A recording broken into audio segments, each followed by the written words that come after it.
I don't mean to shout. I don't want to shout in all your ears, and I'm a rather loud, boisterous individual. Anybody who knows me will recognize that. Let me start from a simple perspective.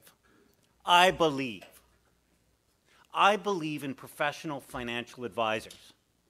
I believe that you guys offer the same sort of important service as I as a lawyer offer, accountant, doctors. The difference is I have to go through rigorous training before I'm let loose on the unsuspecting public. I can make as big a mistake as you can, but I'm forced to go through a process of learning to identify issues in a much more rigorous fashion than an entry level into your profession. But the people in this room are examples of how to make it work. Being here shows your engagement as a professional, so I applaud you. I believe. I also believe in Advocis. I don't agree with everything that Chris may say on behalf of Advocis, but I do find that the consumer's interests are often, frequently, represented, made heard, made known by their professional advisors, you. And Advocis, as your organization, is a very important contributor to this discussion. You don't represent the consumers, but there's a lot in common with the consumers. I also believe that everyone who's attending here today and speaking, all the regulators, all of the industry players, are acting with best of intentions. We all have our own perspectives, fair enough. But the best intentions are what we're trying to do, what we're trying to bring to the discussion.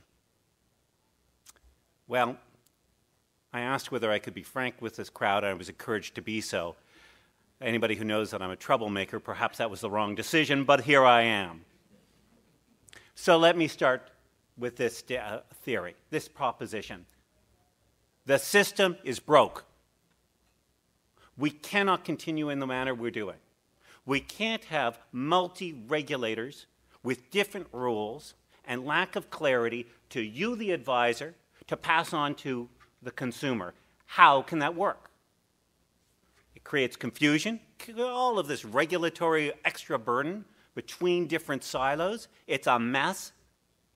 It means people are not competing on a level playing field, and the consumer has no way of knowing what they're getting when they go to their financial advisor unless they become an expert in the subject matter. What's the point of going to a financial advisor for expert advice if you have to be an expert to choose the right advisor? This doesn't work. But you know that, because you know about the members in the industry who are rogues and all that sort of stuff, small percentage, but you know how they work the margins. And you know about the regulatory burden that you're faced with as a result of this mass confusion. When Greg opened up this session today, he actually stated something that I thought was bang on for my comments. He said there are three key components that we have to consider. Number one, you'll note my interest, the consumer. Number two, government and regulators. Number three, financial service providers. I don't know about the ordering of it, but it all comes back to the consumer. The politicians are concerned about votes, the consumer. Okay? Thank you. At least, you know, it's usually my mother who has to applaud. But we all agree that the consumer is the base. But I gotta wonder what's going on in our industry.